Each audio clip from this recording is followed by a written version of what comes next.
His mother held a candle near the cellar wall where she had packed the crack with clay and chopped straw. The flame did not bend. She took his hand, he was 8, maybe 9, and pressed his palm flat against the stone. It was warm. Hours after the sun had left the yard, the wall still held the heat it had stolen from daylight. She said the stone gives back what it takes. She said wind finds every gap, but you only need to be smarter than the gap. 25 years later, with a dead freight boss behind him and a blizzard crossing the plains toward his position, a cook stood at the mouth of a narrow canyon and struck a match to see if the air inside was still. Tobias Rusk had not set out to die in the Badlands. He had set out to cook beans and salt pork for a freight party crossing from Rapid City to a settlement east of the White River, a job worth $9 in passage, and the trip should have taken 8 days. It was now day 12. The freight boss was dead. The barometer was falling, and Tobias was standing at the mouth of a narrow clay canyon holding the lead ropes of 2 draft horses, while the last 3 wagons in the party turned their backs on him and drove east into a sky the color of pewter and bile. He was 39 years old, widowed 3 years. His wife, Alma, had sewn the canvas that still covered his chuckwagon, patching the worn panels with flour sack linen the spring before the fever took her. His sister in Yankton had written him twice to say she could not take him in. He had no land, no claim, no family seat to return to. What he had was the wagon, 2 aging draft horses named Mott and Juniper, and 15 years of trail cooking behind him. Cattle crews, survey parties, freight outfits pushing west through country that did not want them.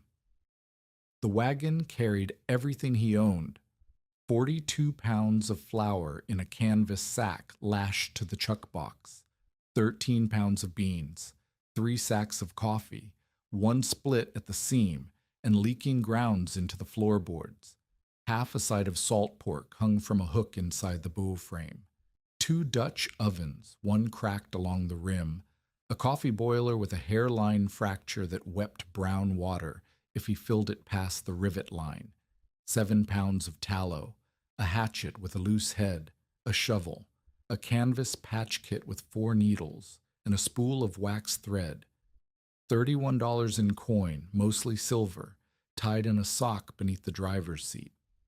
That was the full accounting of his life. The freight boss, a man named Pollard, had died on day 10. His horse lost footing on a frozen clay ledge 3 miles back, rolled sideways, and crushed Pollard's ribs against a sandstone shelf. They heard the sound from 2 wagons behind, a wet crack that carried across the still air like a branch breaking under ice. Pollard lived 4 hours. He asked for water twice and whiskey once, and then he stopped asking. They buried him in a shallow scrape and piled stones because the ground was too frozen to dig properly, and Tobias noticed that the rocks they stacked were warm on the south-facing side and cold as river water on the north. He filed this away without knowing why. With Pollard gone, authority passed to Amasa Creed. Creed was 61 years old, barrel-chested, with a white beard trimmed close and hands that looked like they had been carved from the same wood as the wagon spokes. He had driven freight across the northern plains for 30 years. He had crossed the Missouri in flood. He had buried men in Nebraska sand and women in Montana clay. He was not a fool. He was not cruel. He was the kind of man who had survived long enough to believe that survival meant doing exactly what he had always done, and nothing else. Creed gathered the remaining party at the edge of a dry wash and laid out the math with the patience of a man explaining gravity to a child. They were 22 miles from the nearest known sod house, 37 miles from the nearest rail siding, at least 8 miles from standing timber. The wagons could make 2 miles per hour on good ground, less than 1 through frozen badlands clay, and the ground had not been good since the 4th day. The sky had turned. The barometer Creed carried one in a leather case that smelled of saddle oil, had dropped faster since morning than at any point in the trip. The wind had shifted northwest. The air tasted like metal, the way it did before the worst storms, when the moisture froze on the tongue before it could be swallowed. Creed said they had 6 hours, maybe less. He said the only option was to leave the slow wagons, redistribute the food across the faster teams, and push east across the open ground toward the sod house. He said anyone who stayed in the badlands was choosing a grave. Tobias listened. He stood near the back, holding Mott's halter rope because the horse had been pulling left all morning, favoring a swollen fetlock that made the animal's gait lurch like a drunk man's walk. Juniper stood behind him, her breath turning white in the still air, her ears rotating toward the northwest where the sky was thickening into something solid. "Your wagon stays," Creed said, looking at Tobias. "The hub is splitting. Your off-horse is lame. You're carrying dead weight." "I'm carrying food," Tobias said. "Then move the food. Leave the box." "The box is how I cook the food." Creed's jaw tightened. "Rusk, I have seen men freeze holding the reins of wagons they could not let go of. Pride does not keep a man warm." The words were not wrong. That was what made them cut. Creed was not dismissing Tobias out of malice. He was dismissing him out of experience, and experience had kept Creed alive for 6 decades on ground that killed younger men every winter. When Creed said a canyon was a grave with walls, he meant it the way a surgeon means a wound is fatal, not with pleasure, but with certainty. 2 sisters rode in the emigrant wagon behind Creed's freight rig. Callie Brand, 32, and her youngest sister Nell, who was 17 and had been coughing since the 9th day with a sound like tearing paper. Callie was a widow herself. She had buried a husband in Deadwood and was taking Nell east to relatives who might or might not exist at the address she carried in her coat pocket. She was not soft. She had driven her own wagon for 3 days after Pollard's death, while Nell slept under every blanket they had. Callie came to Tobias while Creed's men redistributed flour sacks. "Come with us," she said. "Creed knows the ground." "Creed knows the open ground," Tobias said. "He does not know what is in there." He nodded toward the badlands wall, where a narrow cleft split the pale rock like a wound. Callie looked at the cleft. She looked at the sky. She looked at Nell, who sat in the wagon bed with her knees drawn up and her lips the color of old bone. "That is a hole in a wall," Callie said. "That is not shelter."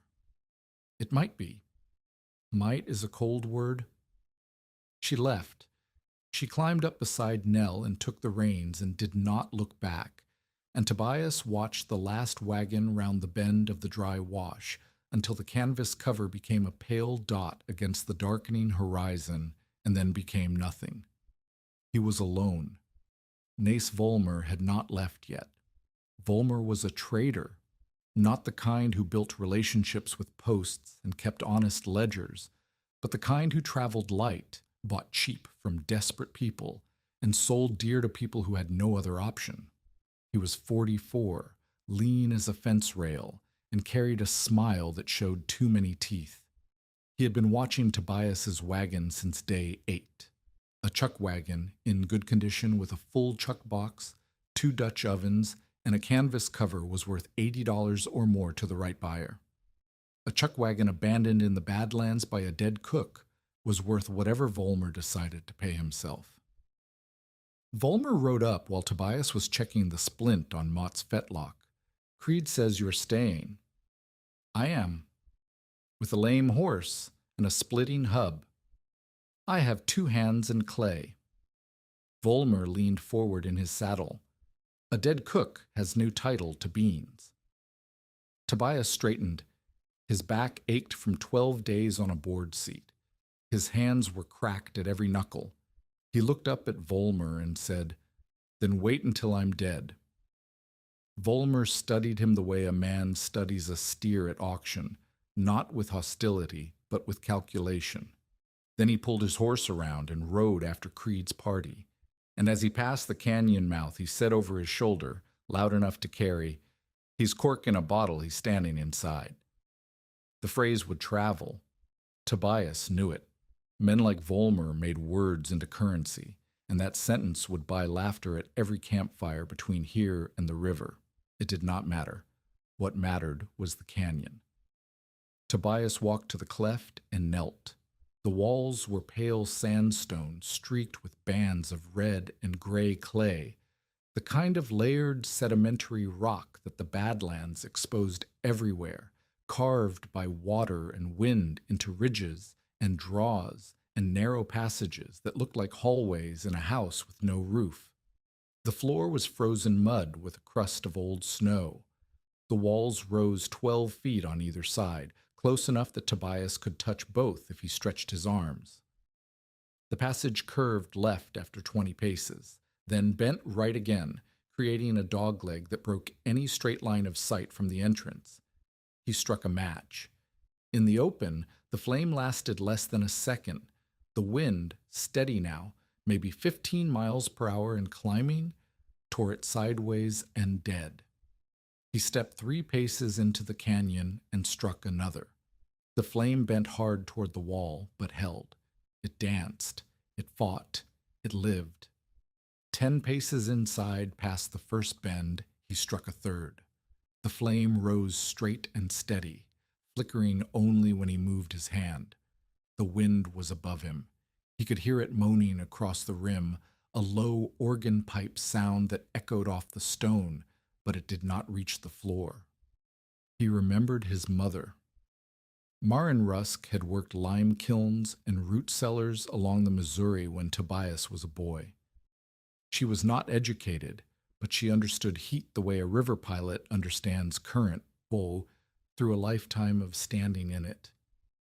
She had pressed Tobias's palm against a sun-warmed cellar wall after dark and told him the stone gave back what it stole from daylight. She had sealed a crack in the cellar floor with clay and chopped straw, then held a candle near it to show him the flame no longer bent.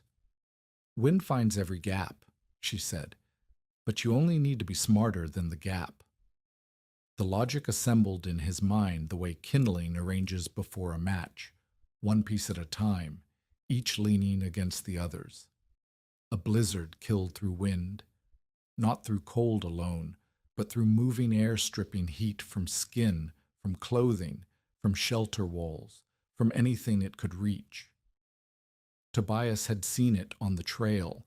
A man could survive 20 degrees below zero in still air with a fire and a blanket. The same man would die in an hour at the same temperature with a 30-mile wind because the heat left his body faster than his blood could make it. The wind was not just cold. The wind was theft. If he could stop the theft, a small fire would matter, a tiny fire. A coffee can of coals and tallow, fed through the night, would hold warmth in a space the wind could not enter. The canyon bend was the key. A straight passage would funnel wind, accelerate it, turn the gap into a chimney laid on its side. But a dogleg, a passage that bent twice in 20 paces, would force the wind to climb over the rim rather than push through. The air above the canyon would roar. The air inside the canyon would sleep. He could plug the throat. The Chuckwagon was 4 feet wide at the box, nearly 6 at the wheel span. The canyon throat was 7 feet 9 inches at its narrowest shoulder. He measured it with his arms and the shovel handle, marking the stone with a charcoal stub.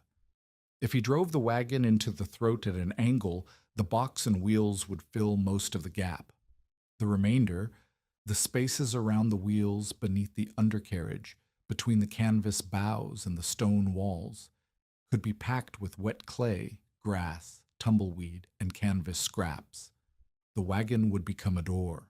The risk was real, and he counted it honestly. If the canyon drifted shut with snow, he could not dig out. If meltwater ran through the draw, unlikely in deep cold, but possible if the storm brought a brief warming pulse, the floor would flood and freeze around his wheels, trapping everything. If the horses panicked in the narrow space, they could break the tongue and destroy the seal. If the clay froze before he finished packing, the gaps would remain open. If the wind found a path he had missed, one crack, one gap the width of a finger, the shelter would bleed heat all night and he would wake up frozen or not wake up at all.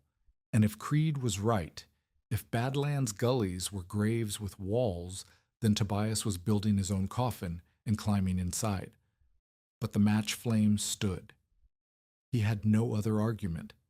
He had no experience with this. He had never read about it, never heard a veteran describe it, never seen it done. He had a dead match, a live match, and his mother's voice saying, "Wind finds every gap." He chose the canyon. The work began with the horses. Mott did not want to enter. The passage was narrow, the footing uncertain, and the walls threw shadows that made the old horse flatten his ears and plant his hooves. Tobias looped a rope around the rear axle, threaded it through a crack in the canyon wall for leverage, and pulled while coaxing Mott forward with a handful of oats held at nose level. The horse took one step, then another, then a third that skidded on frozen clay, and Mott lunged forward with a grunt that nearly snapped the tongue. Juniper followed because Juniper always followed Mott. She was the younger horse, steadier in temperament, and she walked into the canyon with her head low and her ears forward as if she were entering a barn. Tobias loved her for that steadiness, the way a man loves a tool that never fails. The wagon scraped both walls. The iron tire on the right rear wheel ground against sandstone with a sound like a nail on slate. The canvas top caught on a protruding root and tore a 6-inch gash before Tobias could stop the horses and cut the root with his hatchet. He lost 10 minutes repairing the tear with a patch and 2 stitches of wax thread, working with numb fingers while the wind above the rim grew louder. He positioned the wagon at the throat. The box sat nearly centered between the walls. The gaps were there, 6 inches on the left side beneath the wheel hub, nearly a foot on the right where the stone curved away, open air beneath the undercarriage where the ground dipped, and the full width of the canvas arch above, where the bow frame stopped 2 feet below the canyon rim. Every gap was a door the wind could walk through. Tobias drove the shovel into the bank outside the canyon mouth and began cutting clay. The stuff was red, dense, and wet beneath the frozen crust, heavy as sin and twice as stubborn. Each shovelful weighed more than he expected. His shoulders burned after 10 loads, his gloves soaked through after 20, and the wet leather froze to his skin, pulling at the hairs on his wrists with every grip change. He mixed the first batch with chopped dead grass, kneading it on a flat stone the way his mother had kneaded cellar patch, working the fibers in until the clay held together when he squeezed it and did not slump when he pressed it against the wheel. The grass gave the clay structure. Without it, the wet weight would slide off the curved iron and pool on the ground. With it, the clay gripped. He packed the left wheel gap first. Push, press, smooth. Push, press, smooth. Each handful covered an area the size of his palm. The gap was 6 inches wide and 18 inches tall. The math was simple and brutal. At this rate, this one gap alone would take nearly an hour. He did not have nearly an hour for one gap. He had 6 gaps in less than 5 hours. The wind hit his back every time he stepped outside the canyon mouth to cut more clay. Each gust felt sharper than the last. The temperature was dropping. He could feel it in his ears, in his teeth, in the way his breath turned from white vapor to something thicker, almost solid, that hung in the air before the wind tore it apart. The sky northwest had gone from gray to green to a black so solid it looked like a wall built at the horizon and moving toward him. He packed the right wheel gap. His fingernails split on a stone edge buried in the clay. Blood mixed with the red mud on his hands, indistinguishable. He wrapped the finger in a strip of canvas and kept working. Mott stamped and huffed behind the wagon. Juniper stood still, head low, as if she knew something was coming and had decided that stillness was the best answer to it. The undercarriage gap was the worst. Tobias had to lie on his back in frozen mud and press clay upward into the space between the wagon floor and the ground, working blind by feel, his arms above his head and his shoulders cramping within minutes. Clumps fell on his face. Clay got into his collar, his ears, his mouth. He spat red. He was not halfway done. The wind above the rim began to scream. Tell us in the comments, have you ever been doubted by someone who did not understand what you were building? The first real gust came not as wind but as sound, a low roar that built from nothing into a pressure he felt in his chest. Snow dust poured over the canyon rim like white smoke, caught the light for a moment as it crossed the open air above him and vanished into the draw beyond. But it did not touch the floor. The wind crossed over. It screamed above. It did not reach down. Tobias lay on his back beneath the wagon, clay drying on his face, blood on his finger, 5 hours of labor in front of him, and maybe 4 hours of time, and he watched the snow blow over the top of the canyon like a river in the sky. The match test had been right. The wind found the rim and leapt. But the seal was not finished. The gaps around the canvas boughs gaped wide. The undercarriage was half-packed. The space between the tailgate and the stone wall was open as a barn door. Every unsealed inch was an invitation, and the blizzard was still gathering strength. He had proven the principle. He had not yet proven the shelter. Tobias rolled out from under the wagon, stood on legs that shook from cold and effort, and looked at the work remaining. The clay pile outside the canyon mouth was half gone. He needed more. He needed grass. He needed tumbleweed for the larger voids above the wheel line. He needed time, and the sky was closing like a hand. He picked up the shovel. Somewhere east, on open ground, Creed's party was moving, or trying to move. Callie was holding the reins while Nell coughed beneath blankets. Volmer was riding light, as he always rode, carrying nothing that mattered to anyone but himself, and Tobias Rusk was kneading red clay into the gaps of a canyon that might be his coffin, or might be the only warm place left in the Badlands by morning. The next gust hit harder. Snow dust thickened. The roar above the rim became constant, like a train passing overhead that never reached the end of its cars. He drove the shovel in and cut another block. The voice came from the canyon mouth, while Tobias was on his knees packing tumbleweed into the void above the right rear wheel. You chose the bend. Tobias turned. A man stood at the entrance leading a mule by a frayed halter rope. He was tall and thin in the way that suggested a frame that had once carried more weight, with a gray wool coat buttoned wrong and a canvas bedroll strapped across his back like a soldier's kit. His boots were caked with the same red clay that covered Tobias's hands. He was perhaps 58, with deep-set eyes beneath a brimmed hat and a face that had spent decades outdoors without learning to enjoy it.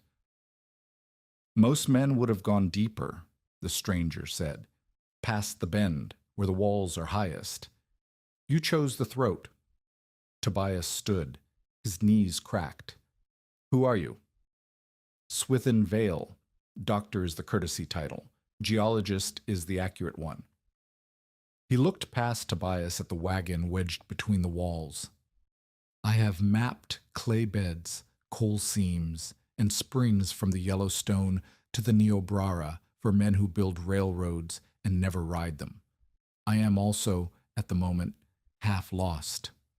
The mule behind him was a small gray animal with a torn ear and an expression of permanent disgust. It carried 2 canvas panniers, one bulging with what looked like rock samples wrapped in cloth, the other half empty.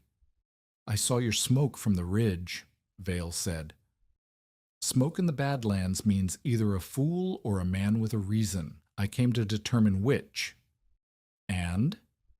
Vale walked past Tobias into the canyon. He did not ask permission. He stopped at the wagon, touched the clay pack on the left wheel, pressed it with his thumb, and frowned. Then he knelt and looked under the undercarriage where Tobias had been working. "Your clay will slump," he said. "It is holding." "It is holding now. When it freezes, it will shrink. When it shrinks, it will crack. When it cracks, the wind will find the crack, and you will spend the night feeding gaps instead of feeding your fire." He stood and brushed his knees. "Mix it with chopped grass and a scraping of tallow. The grass gives it structure. The tallow slows the moisture loss. It will still crack, but it will crack tight instead of loose." Tobias looked at the man. He looked at the clay on the wheel. He looked at the sky, which had turned the color of a bruise from rim to rim. "Show me," he said. Vale did not lecture. He took Tobias's shovel, cut a block of wet clay from the bank, and crumbled it onto the flat stone Tobias had been using as a mixing surface. He pulled a handful of dead grass from a clump near the canyon wall, tore it into pieces no longer than his thumb, and worked it into the clay with both hands, kneading the way a baker kneads dough, folding, pressing, turning. Then he scraped a curl of tallow from the block in Tobias's chuck box, broke it into pea-sized pieces, and kneaded those in too. The result looked the same, but when Vale pressed a handful against the wheel gap and pulled his hand away, the clay stayed. It did not slide. It gripped the iron and the stone and held its shape as if it had decided to belong there. "Grass is the bone," Vale said. "Tallow is the blood. Clay is the flesh. Flesh alone falls off the bone." Tobias did not waste time admiring the metaphor. He began mixing. His hands were already raw, and the tallow stung the cracks in his knuckles, but the new mixture packed faster and held better, and within 20 minutes he had finished the right wheel gap that had taken him 40 minutes before. Vale worked beside him without being asked. He did not take over. He did not direct. He packed the lower section of the undercarriage gap while Tobias handled the upper, and they worked in a rhythm that felt less like two strangers and more like two men who had done this kind of labor before. Not this specific labor, but labor that required hands and silence, and the understanding that talk could wait until the work could not. The first setback came at the canvas line. Tobias had planned to pack clay between the wagon's bow frame and the canyon walls above the wheel line, sealing the arch of canvas against the stone. But the canvas was taut from the bows, and the clay would not grip the waxed fabric. Every handful he pressed against the junction slid down and fell. Vale watched him fail twice, then said, "You're trying to seal canvas to stone. Seal canvas to canvas. Lash a second layer from the tailgate to that stone nub above the right wall. Pack between the layers." Tobias cut a section from his spare canvas. The piece Alma had patched 3 springs ago with flour sack linen. He did not let himself think about that. He lashed it from the tailgate to a protruding knob of sandstone using rope and a toggle made from a broken skillet handle, creating a double wall of fabric with a 6-inch gap between. Into that gap he packed clay, grass, and tumbleweed, the tumbleweed filling the larger voids, the clay sealing around it. It worked. The double wall held. The gap between layers became a dead air pocket that would itself resist heat transfer, the same principle that made a double-walled cabin warmer than a single-walled one. "Now test it," Vale said. "Test what?" "Everything." Vale reached into his coat and produced a candle stub, 3 inches long, already blackened at the wick. "Light this." Hold it near every seal you have made. The flame tells you what your eyes cannot. Tobias lit the candle and held it near the left wheel pack. The flame stood straight. He moved it along the undercarriage, straight. He brought it to the junction between canvas and stone on the right side. The flame bent. Not much. A slight lean toward the wall, a flicker at the tip. But it bent. There, Vale said, you have a leak. Tobias found it by touch. A gap no wider than 2 fingers behind a stone ridge where the clay had not reached. He packed it. The candle straightened. Now the other side. They tested every inch. Vale showed Tobias a second method. He took a pinch of flour from the sack, tossed it into the air near a suspected gap, and watched the dust. Where it drifted toward the wall, air was moving. Where it hung and settled, the seal held. The flour test was cruder than the candle, but faster, and it could cover a wider area. 3 more leaks. 1 under the driver's seat, where a bolt hole passed through the wagon floor. 1 at the junction of the rear axle housing and the canyon floor, where the ground dipped an inch and the clay had bridged without bonding. 1 at the very top of the canvas arch, where a 6-inch crescent of open air connected the shelter to the sky. The crescent was too high to pack with clay. Vale suggested a wad of grass and canvas scraps stuffed tight and lashed with rope. Tobias climbed the wagon bow, his boots slipping on the frozen wood, and jammed the plug into place with the butt of his hatchet. When he came down, his arms were shaking. Coals, Vale said. Where will you put them? The Dutch oven, on the wagon floor. Vale shook his head. On the wagon floor, heat rises into the canvas and escapes. Near the stone wall, heat radiates into the rock, and the rock holds it. Stone is slow to warm and slow to cool. Put your coals low, near the base of the wall, shielded from the canvas by the wagon box.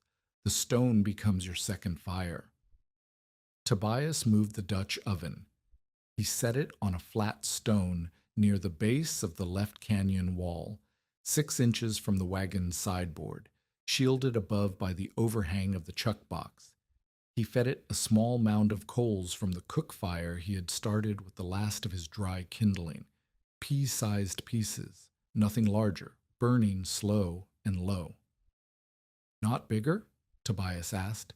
Bigger makes smoke. Smoke in a sealed space kills faster than cold. Keep the coals small.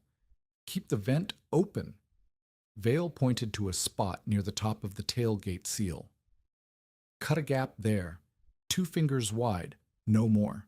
The warm air rises and escapes slowly. Fresh air pulls in from the low gaps you will never fully seal. The circulation stays gentle. You breathe. You live. Tobias cut the vent. He felt the logic of it. The same principle that kept a cabin from suffocating its inhabitants when the fireplace drew air from the cracks under the door. A sealed box with a fire inside was not shelter. It was an oven. The vent was what made it livable. One thing remained: the horses. Mott and Juniper stood behind the wagon in the deeper pocket of the canyon where the walls widened to nearly 12 feet. They could not go inside the sealed space. Their heat would help, but their bulk would crowd the shelter, and their panic in close quarters could destroy everything.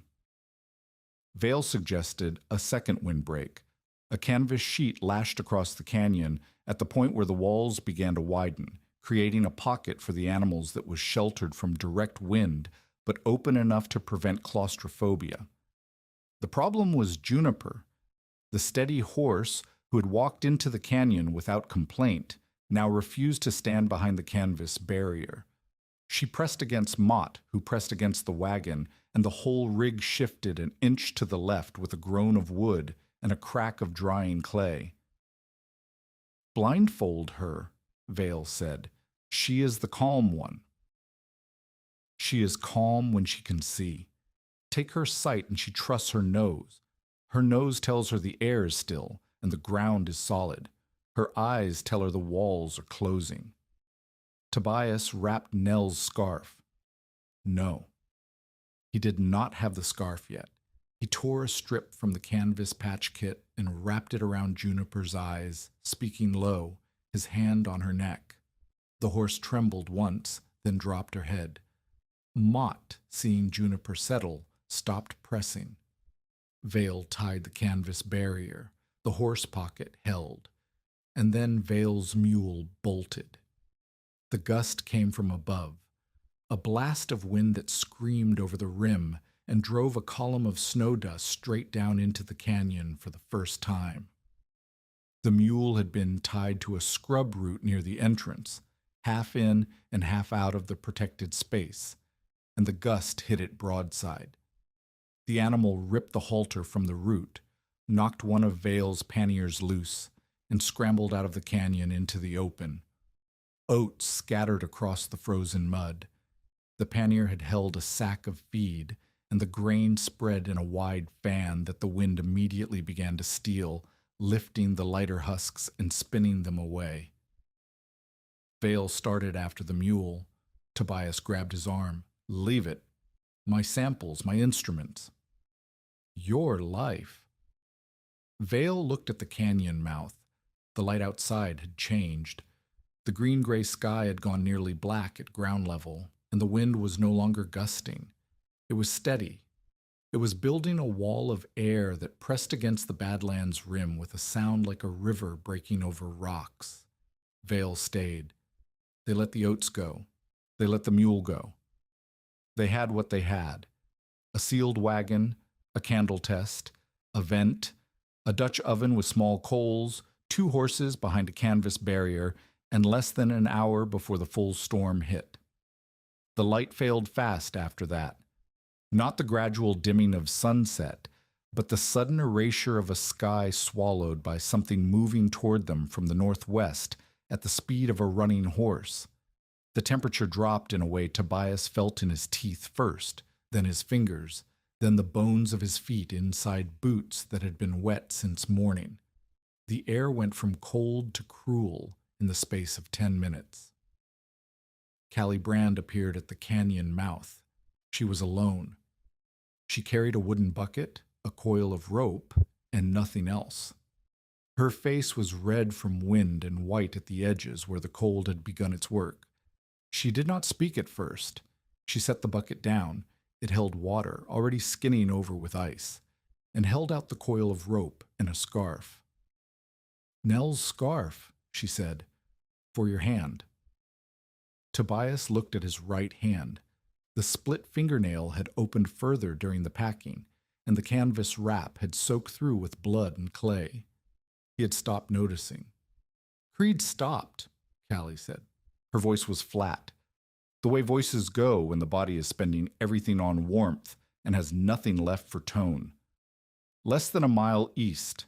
The sky went black at ground level. He stopped the wagons." "In the open?"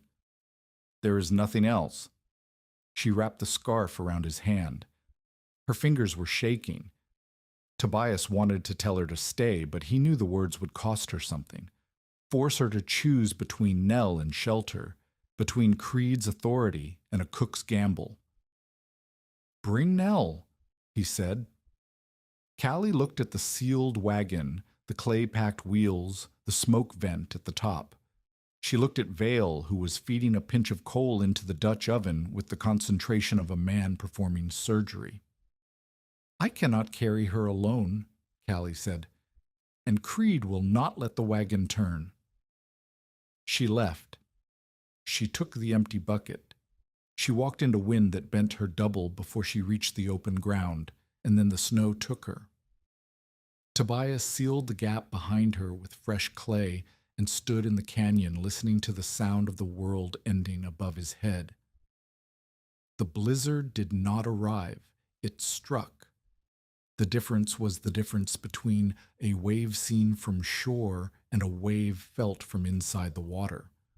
One moment the wind was building, loud, steady, pressing snow dust over the rim in long streamers that caught the last gray light. The next moment the sound changed. It went from wind to something structural, as if the air itself had become solid and was being dragged across the stone at a speed that vibrated the canyon walls. Tobias felt it in his chest before he heard it clearly, a pressure that made his ears pop, a thrumming in the stone beneath his boots. The canvas above him snapped once, hard, like a gunshot, and then pulled taut against the ropes and stayed rigid. The temperature inside the canyon dropped from the low 30s to somewhere he could not read because the cracked thermometer nailed to the chuck box was fogged with moisture. He wiped it with his thumb. 42 degrees at the glass. But the glass was near the Dutch oven coals 4 feet from the canyon wall. The air at the wall was colder. The air at the floor was colder still. He could feel the gradient, warm near the coals, cool at arm's length, cold at the stone. The seal held. Hour 1 passed with Tobias feeding the Dutch oven in silence, while Vale sat against the wagon wheel with his collar turned up and his notebook open on his knee. Vale was drawing. In the middle of a blizzard, wedged inside a canyon behind a mud-packed chuckwagon, the geologist was sketching the layered stone of the canyon wall with a charcoal stub, noting the thickness of the sandstone band, the color of the clay, the angle of the sediment lines. He wrote in small, precise letters that Tobias could not read in the low light. "You are drawing rocks," Tobias said. "I'm drawing the thing that is keeping us alive. The rock deserves the record." Outside, the sound built. The roar above the rim became constant, not gusting, not surging, but steady. A river of frozen air running 30 or 40 feet above their heads at a speed Tobias could not estimate. Snow did not fall into the canyon. It flew over it. Occasionally a gust would curl down and drop a handful of dry powder through the vent gap, and the flakes would drift in the still air inside the shelter and land on the wagon floor like white ash. The candle burned. Vale had set it on the chuckbox shelf as a permanent draft indicator. It stood straight. It flickered when the vent breathed. It did not bend. Hour 2 began with a sound Tobias could not place. A high whine, thin and persistent, coming from the left rear wheel. He crawled toward it with the candle. The flame bent. Not much. A lean, a wobble at the tip, but it bent. "There," Vale said from behind him. Tobias found it by touch. The clay pack beneath the left wheel hub had cracked. Not a wide crack, a line no thicker than a knife blade. But through that line came a needle of air so cold it burned his wet finger when he touched it. The clay had shrunk as it froze. The tallow and grass had slowed the shrinkage, but they had not stopped it. He needed to seal it from the outside. The outside was the blizzard. Tobias lay on his back and slid beneath the wagon toward the crack. The undercarriage shielded him from the direct blast, but the air between the wagon floor and the ground was moving, not fast, but fast enough to strip the warmth from his face in seconds. He felt his cheeks go numb. His eyes watered, and the tears froze on his lashes. He pressed fresh clay into the crack by feel, working blind, his arms above his head, his fingers so stiff he could not tell whether the clay was bonding or just sitting on the surface. Vale held his ankles. He had not asked Vale to hold his ankles. The man had simply knelt behind him and gripped, and when the next gust curled down and slammed the undercarriage with a blast of snow that scoured Tobias's face like sand, Vale did not let go. The crack sealed. Tobias slid back inside. His cheek was raw on the right side, the skin stripped pink by ice crystals moving at a speed that turned snow into a file. He could not feel his ears for 5 minutes. The candle straightened. Hour 3. The horses. The sound woke Tobias, not the blizzard, which had become a constant roar he had stopped hearing the way a man stops hearing a waterfall, but a sharp percussive crack from behind the canvas barrier. Juniper had kicked. The canvas windbreak that separated the horse pocket from the main shelter snapped loose on the left side, and the barrier folded inward like a door blown open. Wind poured through the gap, not the full blizzard. The canyon's dogleg still broke the direct flow, but enough to make the candle on the chuck box gutter and lean. The temperature inside the shelter dropped in seconds. Tobias felt it on his neck, on his hands, in the sudden sharpening of the air from tolerable to hostile. Juniper was pressed against the far wall, eyes wide and white, her hind legs cocked to kick again. Mott stood between her and the wagon, his head low, his body a wall of muscle and bone that blocked most of the gap, but not all of it. The blindfold had come off. Juniper could see the walls, and the walls were too close, and the sound above was too loud, and the horse was deciding whether to destroy everything or stand. Tobias did not shout. He did not move fast. He walked to Juniper the way he would walk to a pot about to boil over, steady, quiet, his hand extended, his voice below the register of the wind. "Easy, girl, easy." Vale came behind him with the torn strip of canvas. He moved to Juniper's off side, speaking low, not words Tobias recognized, something that might have been Welsh or might have been nonsense, a sound pitched for animals and not for meaning. Vale's hand found Juniper's neck. The horse trembled, her ears flattened, her hind legs stayed cocked. Tobias wrapped the blindfold around her eyes. 1 pass. 2. He tied it with numb fingers that could barely close around the knot. Juniper's head dropped. Her ears came forward. The trembling continued, but the kick did not come. They rehung the canvas barrier. Tobias used the broken skillet handle as a toggle, threading it through a rawhide loop and twisting until the canvas pulled tight against the stone. The repair would not survive a second kick. It did not need to survive forever. It needed to survive the night. The candle straightened again. Tobias sat against the wagon wheel and looked at the space he had made. 7 feet of canyon floor, walled in stone, roofed in canvas, sealed with clay and grass and tallow and desperation. The Dutch oven glowed dull red through its cracked lid. The air smelled of coal smoke and wet earth and horse sweat. His hands were bleeding. His cheek was raw.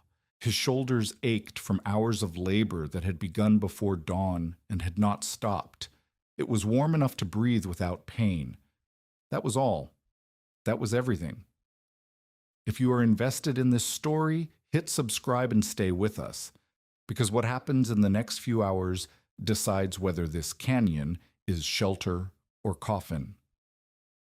The knock came at the seal, not a knock, a scraping, something against the clay-packed barrier at the wagon's entrance.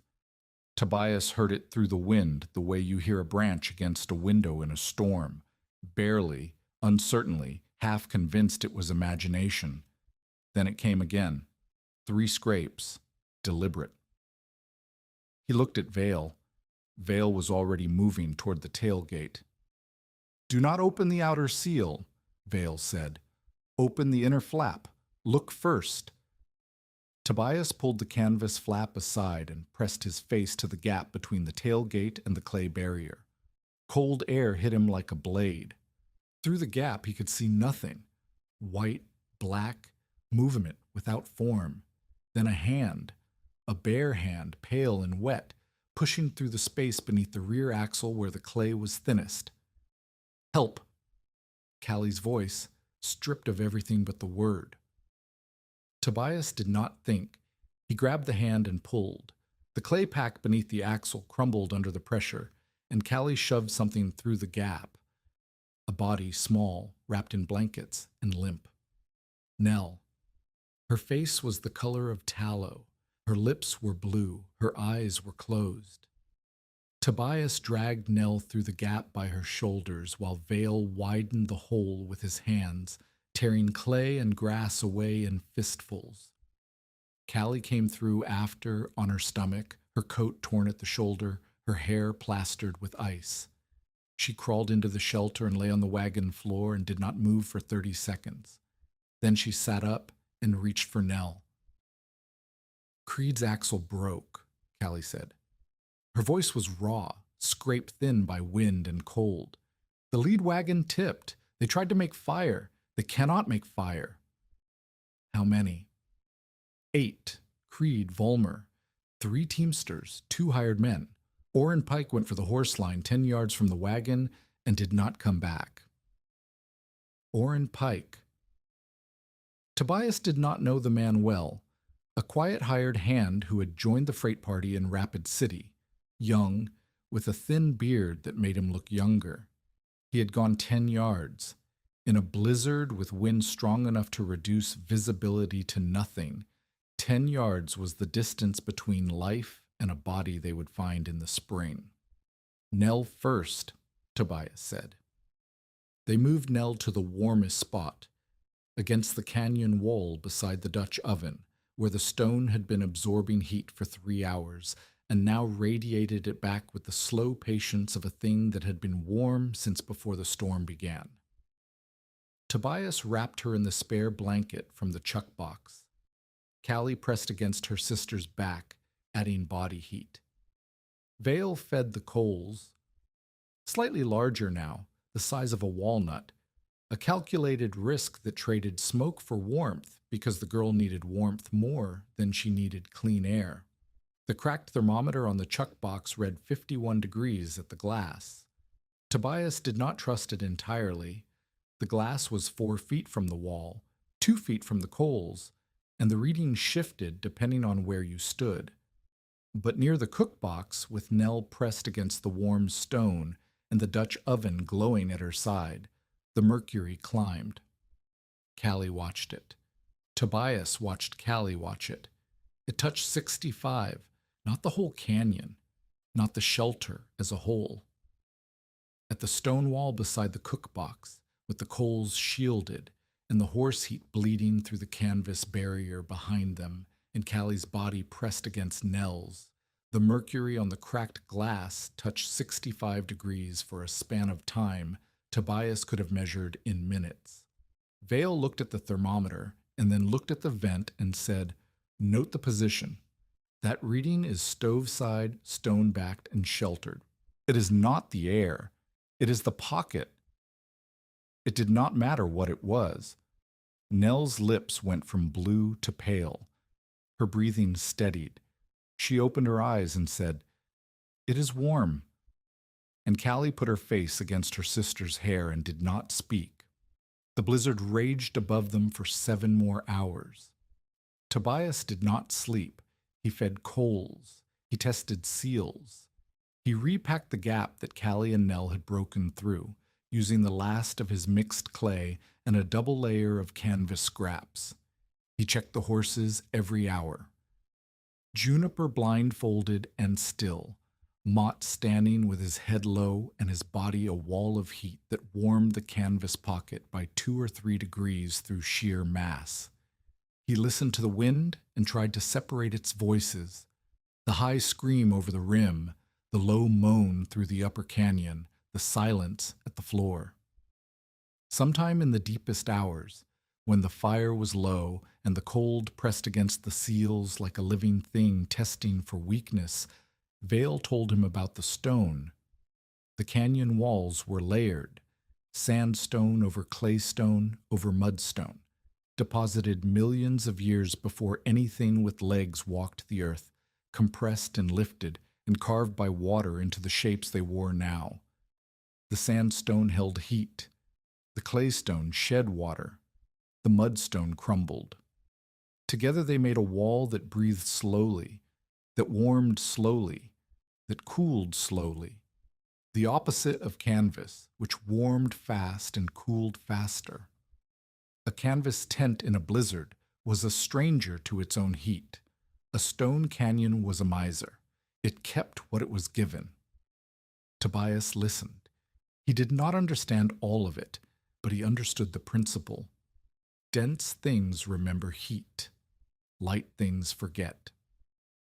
His mother had told him the same truth in different words 25 years before, her hand on the cellar wall. Outside, on the open plain less than a mile east, Creed's party huddled behind overturned wagons with no fire. The wind tore their canvas covers from the boughs and sent them spinning into the dark. Their kindling, dry that morning, had been soaked by blowing snow and would not catch. Creed ordered men to press together under blankets and wait. There was nothing else to do. There was no shelter on the open ground, no break, no bend, no wall to cut the wind. Orrin Pike was not among them. Orrin Pike was somewhere in the dark, 10 yards from where he had started, frozen into a position no one would see until the snow melted. Morning came without sunrise. The sky went from black to gray. The wind dropped from a roar to a moan, then to a whisper, then to a silence so total that Tobias could hear the coals ticking in the Dutch oven and the sound of Nell breathing through her mouth. He opened the vent wider. Fresh air poured in, cold, clean, sharp as a knife, but still. The wind had stopped.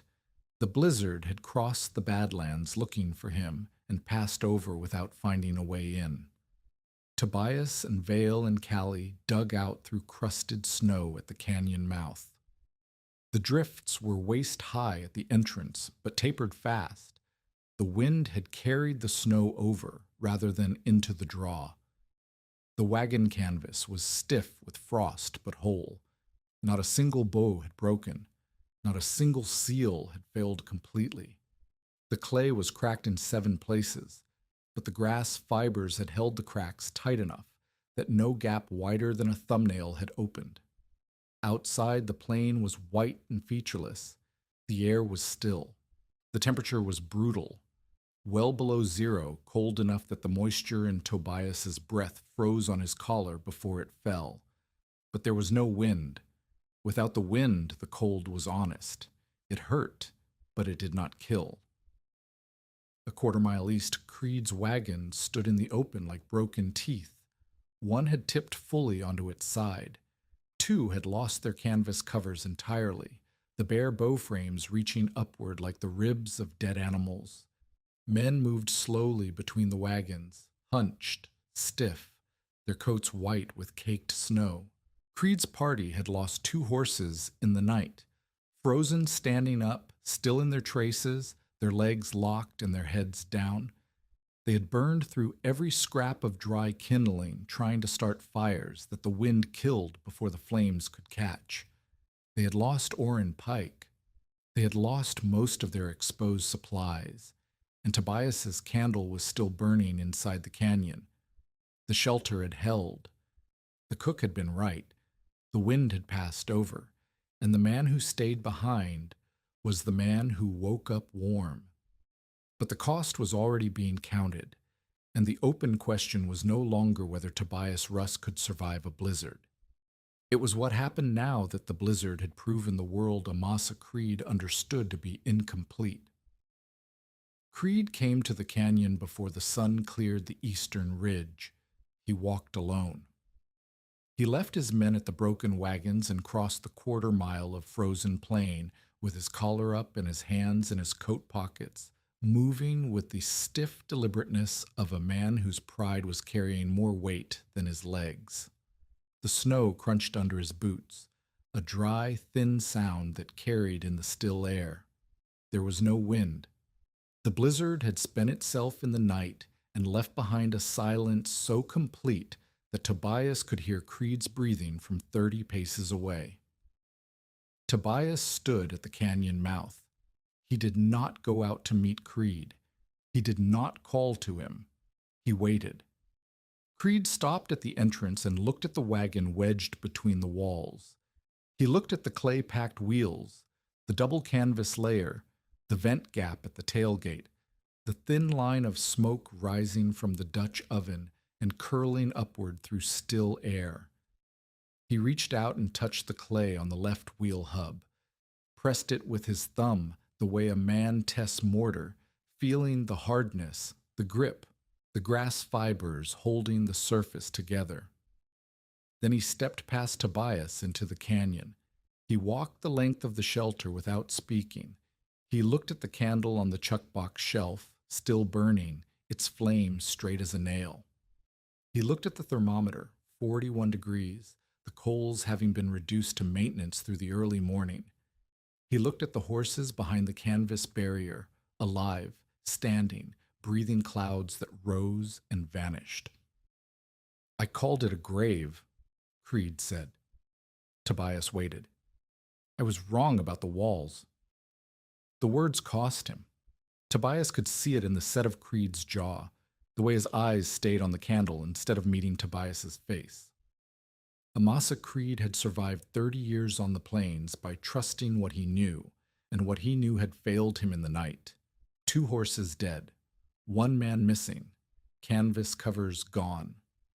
Kindling burned for nothing because the wind killed every flame before it could catch. He had led 8 people into the open and delivered them to the blizzard's full attention, and the cook he had left behind was warm. "The walls did not save me," Tobias said. "The bend did. A straight canyon would have killed me faster than the open." Creed looked at him. Something shifted in the older man's face. Not warmth, not gratitude, but the harder thing, recognition that the world contained knowledge he did not have. "Show me," Creed said. Tobias showed him. He took Creed to the canyon mouth and struck a match in the open. Dead. He struck 1 3 steps inside. It bent but lived. He struck 1 past the bend. It stood. "That is the whole principle," Tobias said. "The bend breaks the wind. Everything else is plugging the gaps." Creed nodded once. He did not smile. He turned and walked back toward his wagons, and Tobias saw that the old man's hands were shaking, not from cold, but from the effort of carrying something new inside a frame that had been set for decades. By mid-morning, the others came. They came not because they liked Tobias, but because they were cold. Creed's teamsters arrived first, 2 men named Harker and Pruitt, both in their 40s, both with frost-nipped ears and stiff fingers. They stood at the canyon mouth and looked at the shelter the way men look at a thing they do not want to admire but cannot dismiss. "How warm?" Harker asked. "Warm enough that the girl lived," Tobias said.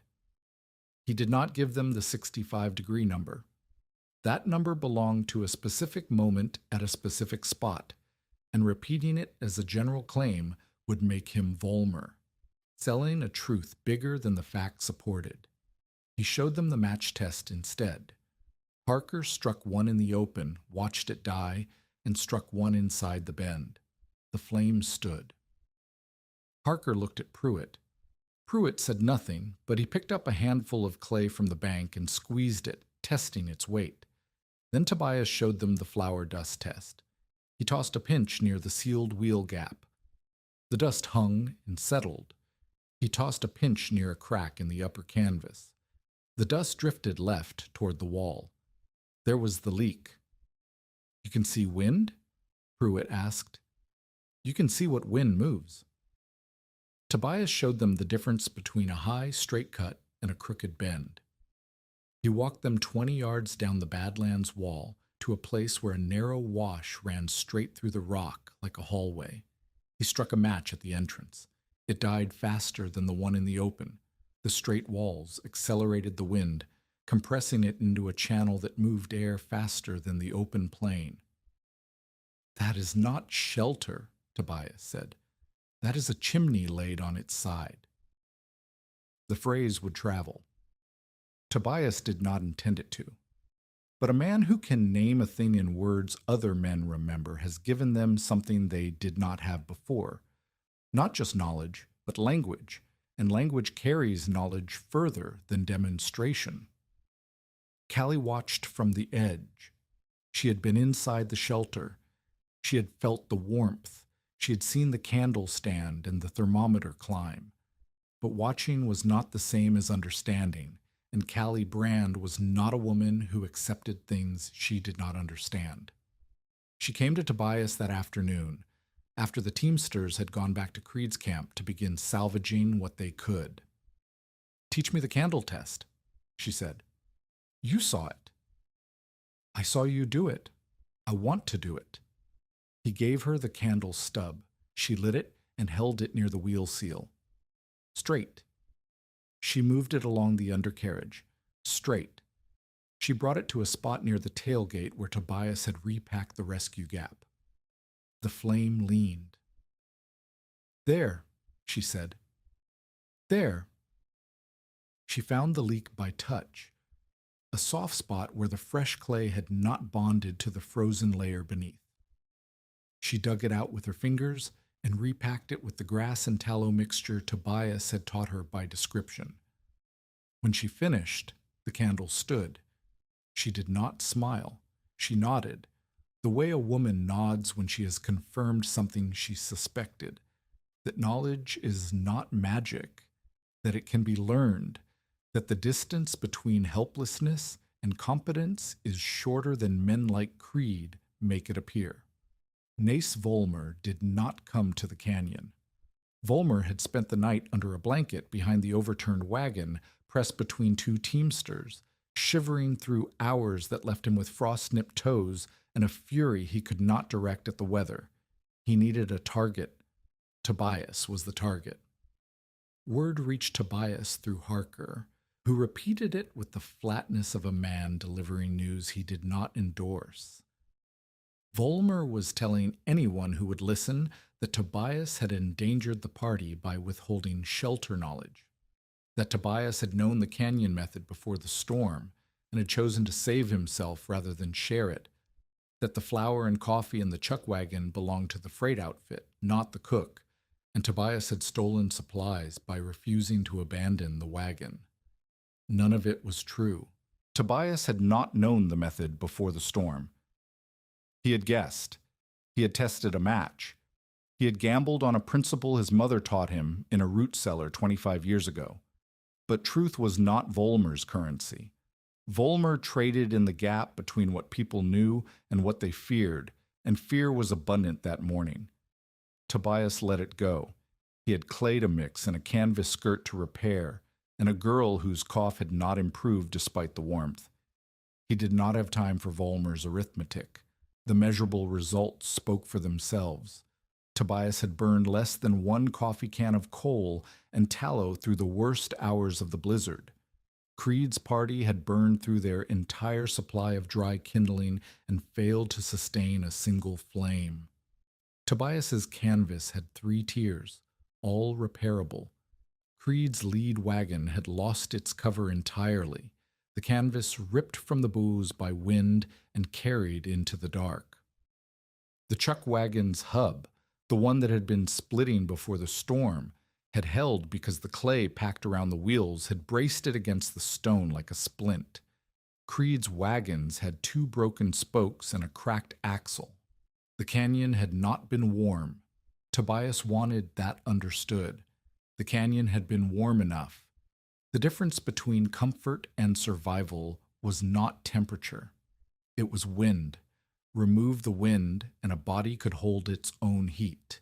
Remove the wind, and a small fire could warm a small space. Remove the wind, and a girl with blue lips could open her eyes and say it was warm, even if the thermometer said 41 degrees 6 feet from the coals. The party spent 2 days camped near the canyon mouth, repairing what they could. Creed sent Harker east on the strongest remaining horse to find the sod house and bring back a sled. Tobias cooked for the full party from his chuck box: beans, salt pork, coffee, rationing carefully because the flour was now feeding 11 mouths instead of 1. No one questioned his right to the food, not even Volmer, who ate his portion in silence and did not thank the cook. On the second day they found Orrin Pike. He was 70 yards from Creed's wagons, not 10. The wind had carried him, or he had walked in circles. There was no way to know. He lay face down in a drift with his right hand extended, reaching for something that was not there. His coat was open. In the final stages, the body floods with a false warmth that makes freezing men tear at their clothing as if the cold were heat. Pike had unbuttoned his coat and rolled his sleeves. He looked from a distance like a man resting on a summer afternoon. They buried him in the same frozen ground they had buried Pollard, piling stones because the earth would not give. Tobias stood at the grave and thought about 10 yards. The distance between the wagon and the horse line. The distance a man walks in 15 seconds on a calm day. The distance that killed Orrin Pike because the wind made 10 yards into a wilderness without landmarks, without direction, without mercy. Vale stood beside him. The geologist had said little since the storm. He coughed occasionally, a dry, shallow sound that he covered with his fist and dismissed with a wave when Tobias looked at him. "You are not well," Tobias said. "I have not been well since the Yellowstone.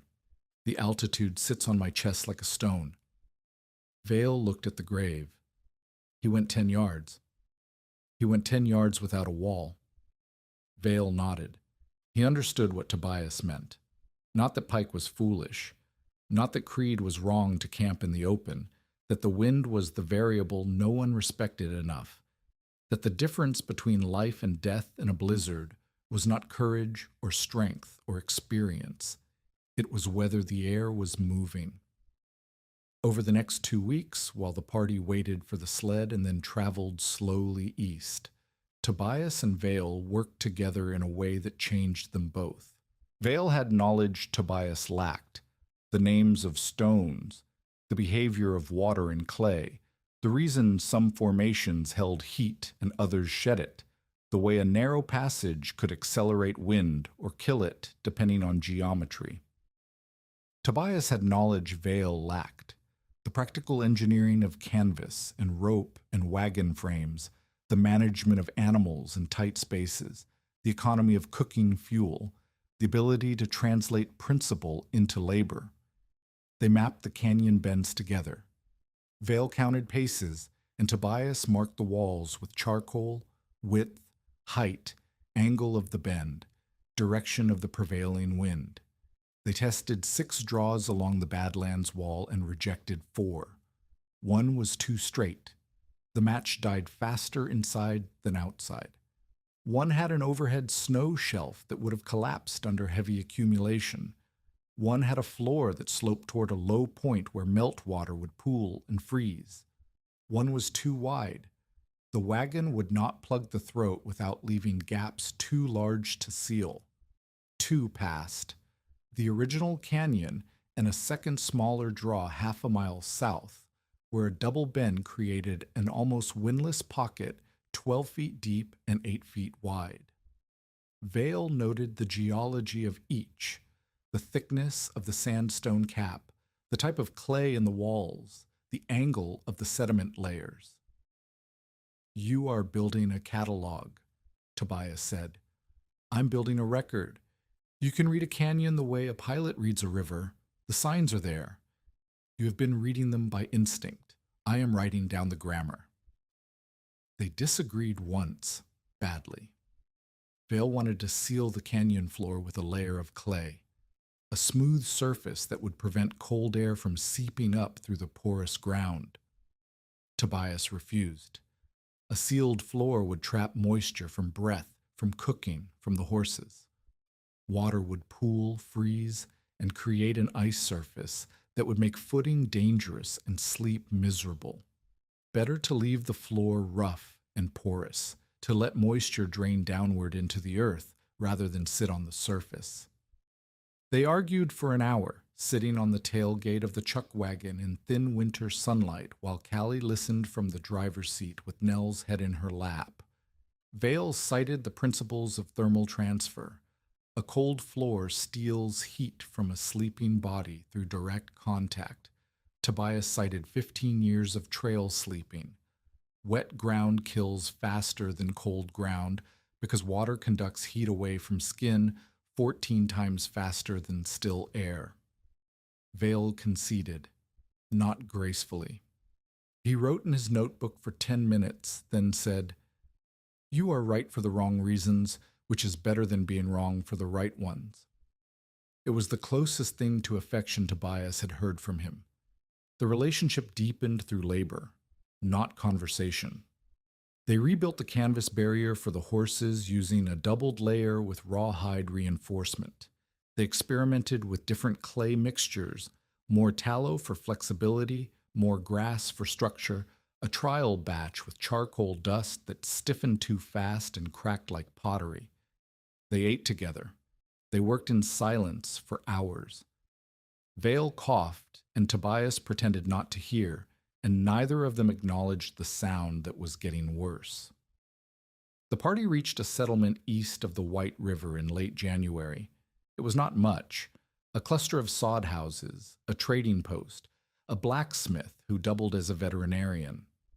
Creed's wagons were repaired. Supplies were restocked.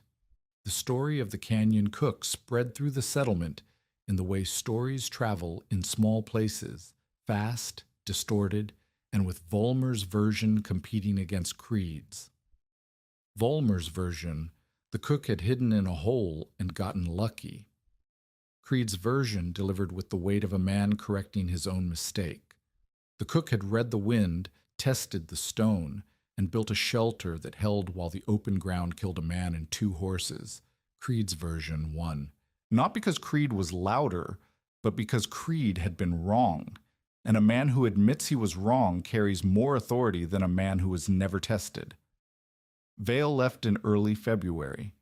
His cough had deepened into something that produced blood-flecked spit he hid in his handkerchief and thought Tobias did not notice. A stage ran from the settlement east toward Yankton, and Vale booked passage. He said he was going to see a doctor. He said he would return in the spring. He said both of these things with the careful precision of a man who knows they may not be true. The morning he left, he gave Tobias the field notebook. "This is not a gift," Vale said. He stood beside the stage with his canvas bedroll on his shoulder and his coat buttoned wrong, as it always was. "This is a charge. Write what works. Men die when knowledge stays proud." Tobias took the notebook. It was small, 6 inches by 4, bound in stiff board with a leather tie. The pages inside were filled with Vale's precise handwriting and small drawings, canyon cross-sections, clay formulas, wind diagrams, geological notes on sandstone and thermal behavior. On one page near the back, Vale had sketched the Chuckwagon wedged into the canyon throat, the clay-packed wheels, the canvas arch, the Dutch oven against the stone wall. Beneath the drawing, in letters small enough to require squinting, he had written "Rusk's Plug, proven under gale." Tobias closed the notebook. He did not open it again for 3 days. When he did, he sat on the Chuckwagon seat in weak winter sunlight and read every page, and the words felt like sitting beside the man, hearing his dry voice explain the stone. Vale died in a sod house near the White River in late February. The news came through a freighter who had stopped for water. Chest ailment, quick at the end. He had been writing letters when he stopped writing letters. Tobias heard the news while splitting kindling behind the trading post. He set the hatchet down. He sat on the chopping block. He stayed there for a long time, not moving, not speaking, while the winter light came through the bare cottonwood branches in thin lines that crossed the ground like the pages of a notebook. A man had walked into his canyon half lost and laughed once. Not mockery, recognition, and taught him the grammar of what he had been reading by instinct. A man had held his ankles while the blizzard scraped his face. A man had drawn the shelter in precise lines and labeled it with his name. Tobias picked up the hatchet and went back to work. There was kindling to split, and a girl whose cough was not yet gone, and a method that needed to be written down before the man who understood it best forgot any of it. The secondary crisis came in March, when the ground was still frozen but the light had changed. Longer days, a quality of warmth in the noon sun that made men careless. 3 families traveling together through the Badlands after a funeral were caught by a late-season storm. Not a blizzard. The wind was lower, the temperature milder, but enough to strand wagons on frozen clay with night coming and no timber within reach. Volmer had found them first. Volmer had not left the settlement. He had stayed through the winter, trading, talking, and selling something new, advice. He had watched Tobias demonstrate the canyon method to Creed's teamsters. He had listened. He had memorized the parts he could see, the canyon, the wagon, the clay, and ignored the parts he could not, the bend, the match test, the vent, the flour dust check. He had begun telling travelers that any canyon would do. For a fee, he would mark the best ones. The 3 families had paid Volmer $2 each for directions to a sheltered draw. The draw he sent them to was a straight wash, wide, shallow, and aimed directly into the northwest wind like a rifle barrel. Tobias heard about it from a boy on horseback who came to the trading post at dusk. 3 wagons stuck, a baby crying, the wind building. The wash was not working. Everything Volmer had promised was wrong. Tobias loaded the Chuckwagon. Callie climbed up beside him without being asked. She did not say where are you going or why. She took the reins while Tobias checked the clay stores. 2 buckets of premixed compound, grass, and tallow already worked in.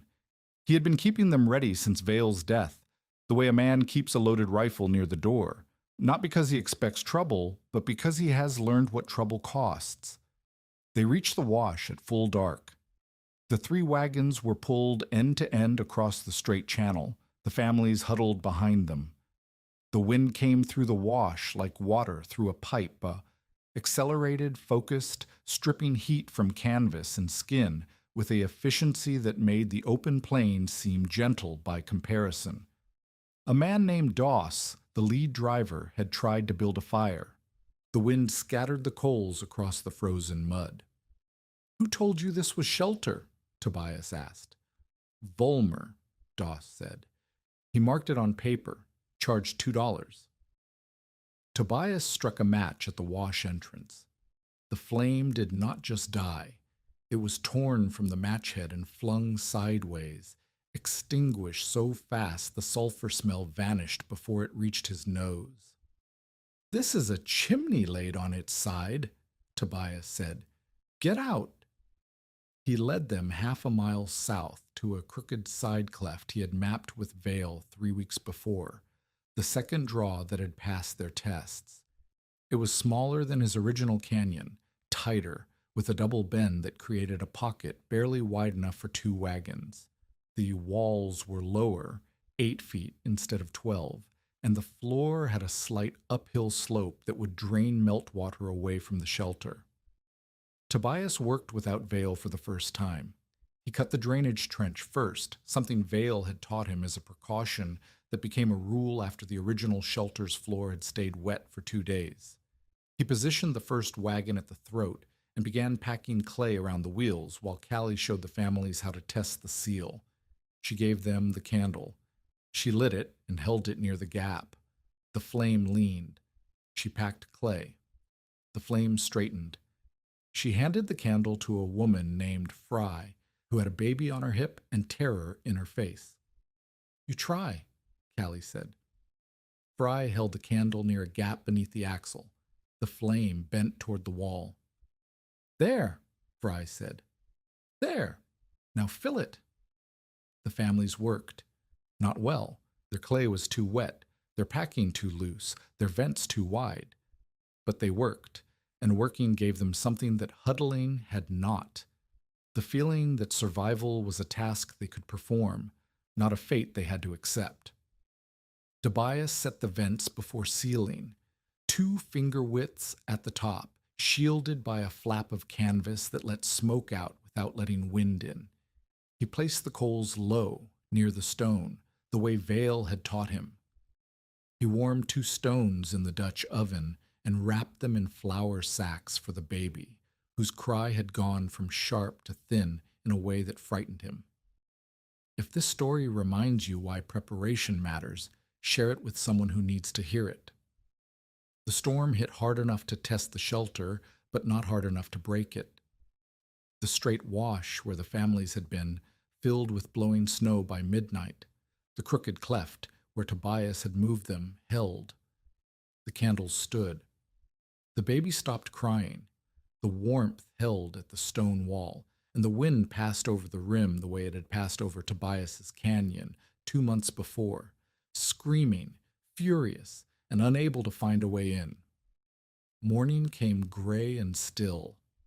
Doss stood at the canyon mouth and looked at the straight wash in the distance, half buried in drifted snow, and said nothing for a long time.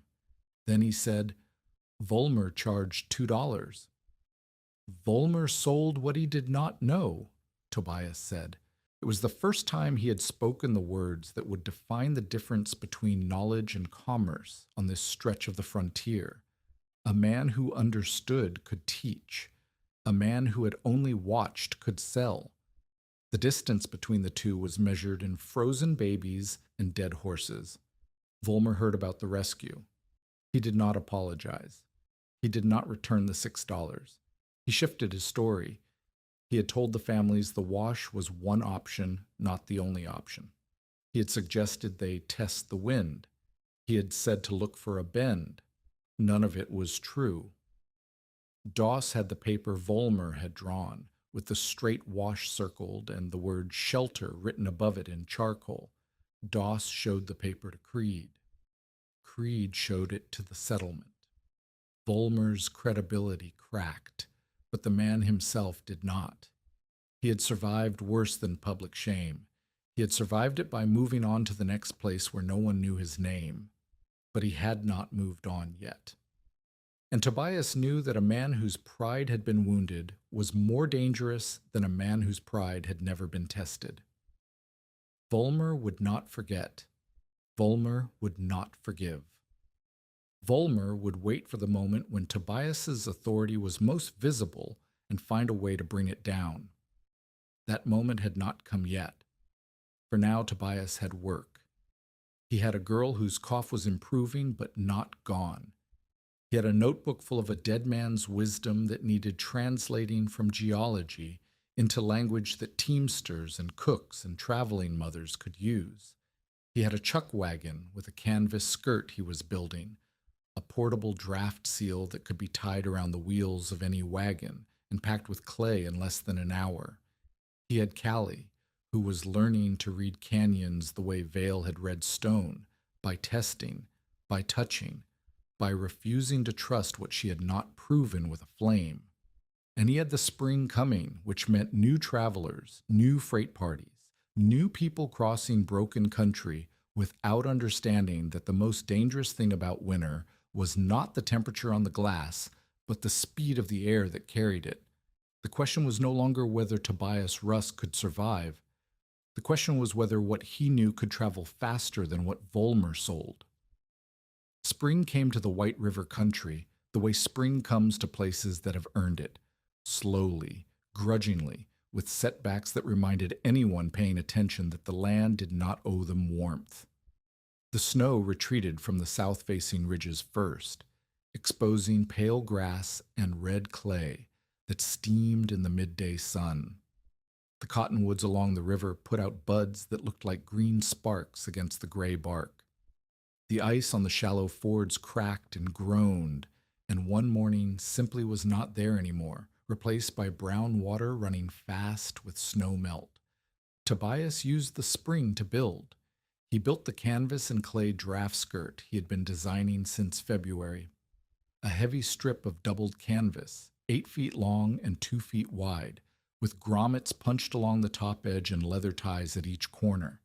The skirt could be lashed around a wagon's wheel line in 15 minutes, creating a continuous barrier from the wheel hub to the ground. Pack the gap between the skirt and the wagon box with clay, and the lower half of the seal was done before a man started on the upper sections. The skirt cut the sealing time from 4 hours to less than 2. He marked his wagon tongue with width notches, 6 feet, 7 feet, 8 feet, carved with a knife and darkened with soot so they showed against the pale wood. A driver could hold the tongue across a canyon throat and read the width without measuring. Below 6 feet, the canyon was too narrow for a standard wagon. Above 8 feet, the gaps would be too wide to seal with clay alone. The sweet range was 6.5 to 7.5, tight enough to plug, wide enough to work inside. He wrote in Vail's notebook, not geology, not theory. Rules. He wrote them in the plain language of a man who cooked for freight crews, because freight crews did not read geology. A shelter canyon must have a bend. A straight passage is a chimney laid on its side. The floor must slope away from the shelter, not toward it. Water flows downhill. Frozen water stays where it pools. Test the wind with a match before committing the wagon. If the match dies inside the bend, the canyon is not shelter. Test the seal with a candle or flour dust after packing. The flame tells you what your eyes cannot. Keep coals small and near stone. Stone holds heat. Canvas loses it. Smoke kills faster than cold. Cut a vent. 2 fingers wide. A sealed box with a fire is not shelter. It is a coffin. Never trust warmth without testing smoke. If the smoke pools instead of rising, open the vent wider or die. Never enter a wash if thaw or rain threatens. A flash of meltwater in a sealed canyon will drown a man faster than any blizzard will freeze him. He did not sign the rules. He did not call them Rusk's method or the canyon system or anything that suggested ownership. They were observations. They were what worked. They belonged to anyone who could read them and anyone who could not read them but could watch a match and understand. Callie was the first person to teach from the notebook who was not Tobias. She had spent the winter learning not passively, not as a student sitting at a desk, but the way a person learns a trade, by doing the work until the work becomes thought and the thought becomes instinct. She could read a canyon entrance the way Tobias read it. The direction of the prevailing wind, the angle of the bend, the height and composition of the walls, the slope of the floor. She could pack a clay seal that held through a hard frost without cracking. She could test a vent by holding a strip of cloth near the opening and watching the way it moved. Out meant the draft was pulling correctly. In meant the vent was too low and the fire was stealing air from the living space. When Creed's nephew, a boy of 19 named Aldous, who drove a supply wagon for the trading post, tried to pack dry grass into a wheel gap without mixing it with clay, Callie stopped him. "Grass alone is tinder," she said. "One spark from the coals and you burn the seal off the wagon and yourself out of the canyon. Mix it. Clay is the bone, grass is the fiber, tallow is the blood. Never use one without the others." She had taken Vail's metaphor and made it hers, and hearing it in her voice gave it a weight that was different from hearing it in Tobias's. Not more or less, but different, the way a song changes when a new voice sings it. The knowledge was not Tobias's anymore. It was traveling. Aldous mixed the clay. He packed the gap. He tested it with a candle. The flame stood. "Good," Callie said. She did not praise beyond the word. Tobias, watching from the wagon seat, recognized the teaching style. Spare, direct, building competence through repetition rather than encouragement. It was the way Marin had taught him. It was the way Vail had taught Tobias. The method carried its own lineage, each teacher adding a layer without erasing the ones beneath. Volmer's final reckoning came in the last week of March, when a late-season storm crossed the Badlands with less warning than anyone expected. The day had been mild, warm enough that men worked in shirt sleeves at the trading post. Warm enough that Tobias had spent the morning airing out the Chuckwagon canvas. draping it over the bow frame to dry in weak sunlight, while Nell sat on the tailgate reading a letter from Callie's relatives in the East, the relatives who might or might not exist at the address in Callie's coat pocket. They existed. They had written.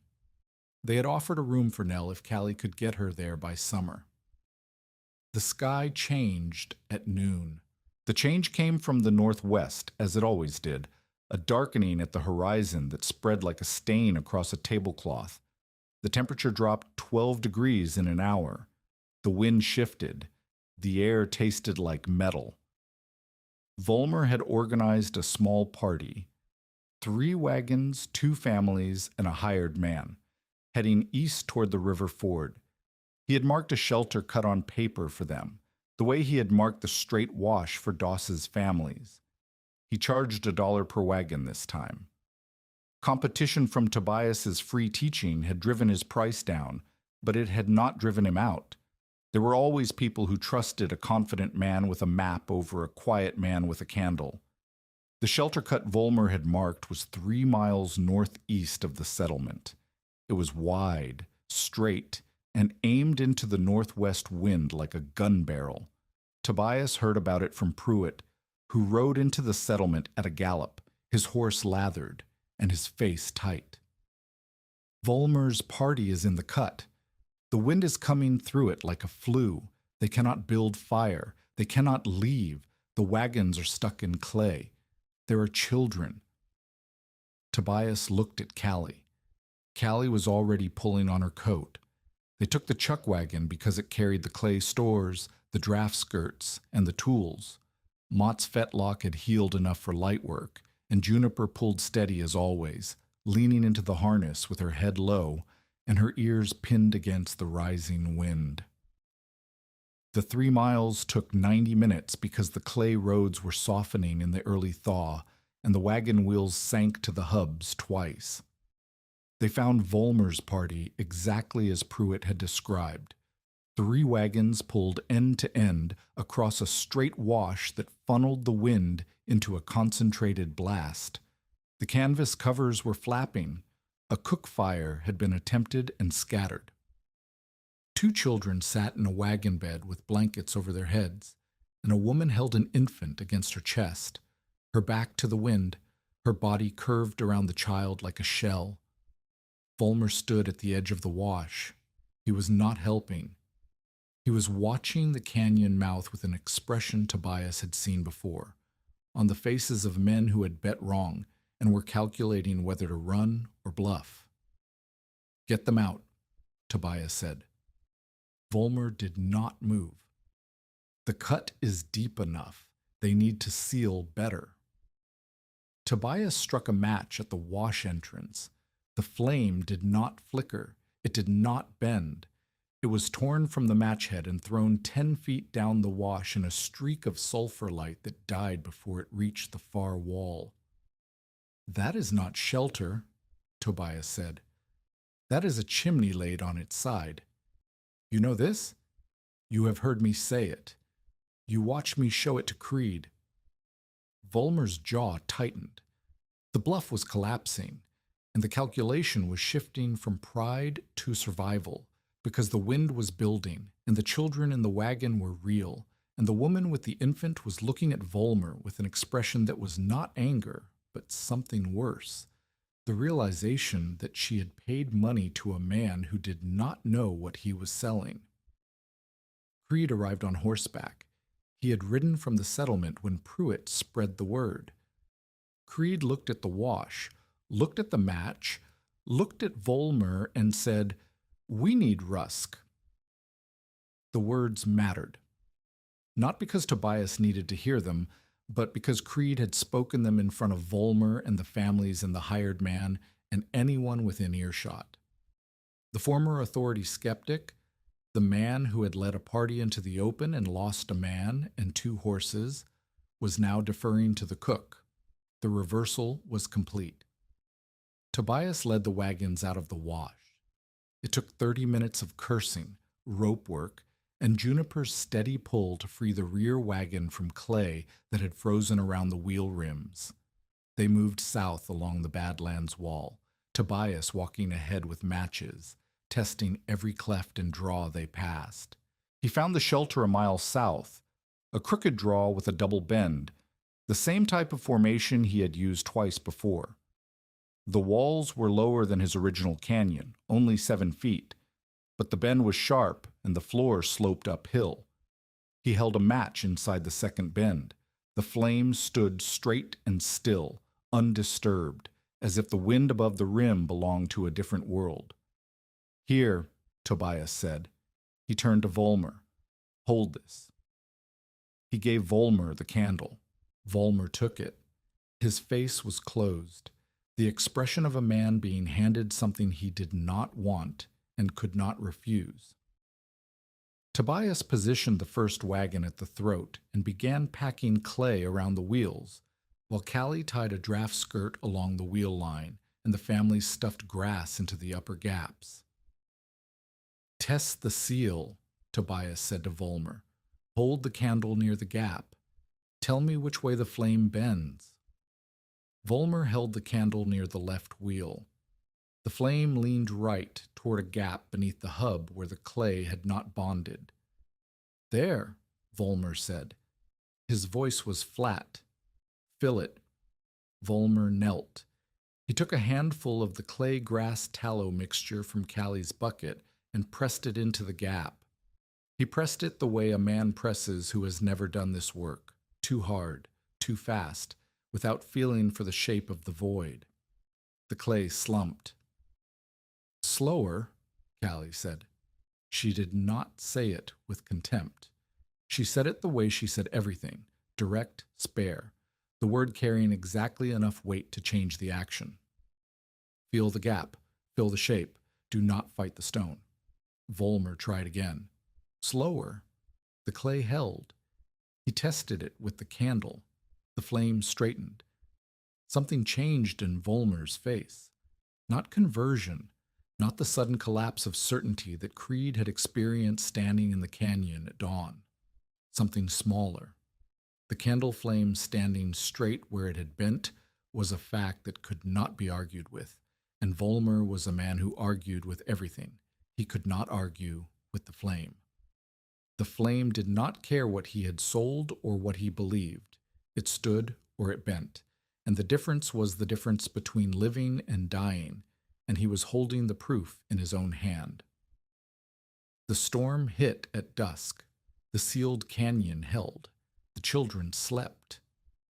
The woman with the infant sat near the stone wall where the Dutch oven coals warmed the rock, and the baby made the small sounds of a creature that did not know it was supposed to be afraid. Outside, the wind roared through the straight wash where the wagons had been, scouring the clay floor clean, driving snow through the passage at a speed that would have stripped the warmth from anything alive within minutes. In the morning, Tobias found Volmer at the canyon mouth, looking east toward the settlement with his hands in his pockets. "The wash I marked," Volmer said. He did not look at Tobias. "I knew it was straight. I thought straight was deep. I thought deep was safe." "Deep is not safe. Still is safe." "I sold what I did not know." The words were the same ones Tobias had used about Volmer after the Doss rescue, but hearing Volmer say them himself gave them a different gravity. A man can be accused of ignorance and survive it. A man who accuses himself has reached a place that accusation alone could not bring him to. Volmer appeared at Tobias's wagon 3 days later with a sack of flour and no audience. He set the flour on the tailgate and stood with his hands at his sides, waiting for whatever Tobias would say. The gesture was not friendship. It was payment, the oldest kind, where a man who has taken something he should not have offers something in return without being asked. Tobias accepted the flour. Then he handed Volmer a bucket. "Teaching day is tomorrow. I need someone to carry clay." Volmer carried clay. He carried it the next day and the day after, and he did not speak while he carried it. and he did not charge anyone for anything, and the labor was its own language, a grammar of amends that required no words because the words had already been spoken, and the rest was work. Tobias and Callie grew close in the way that two people grow close when closeness is built from shared labor rather than shared leisure. There was no courtship in the way settlement women described courtship. No Sunday visits, no parlor conversations, no exchange of letters tied with ribbon. There was coffee before dawn. There was silence that did not need filling. There was the teaching, which they did together, Tobias demonstrating and Callie correcting, or Callie demonstrating and Tobias watching from the wagon seat with an expression he did not know he was wearing until Nell told him he looked like a man watching his favorite horse run. Callie proved herself to the settlement not through Tobias's endorsement, but through her own competence.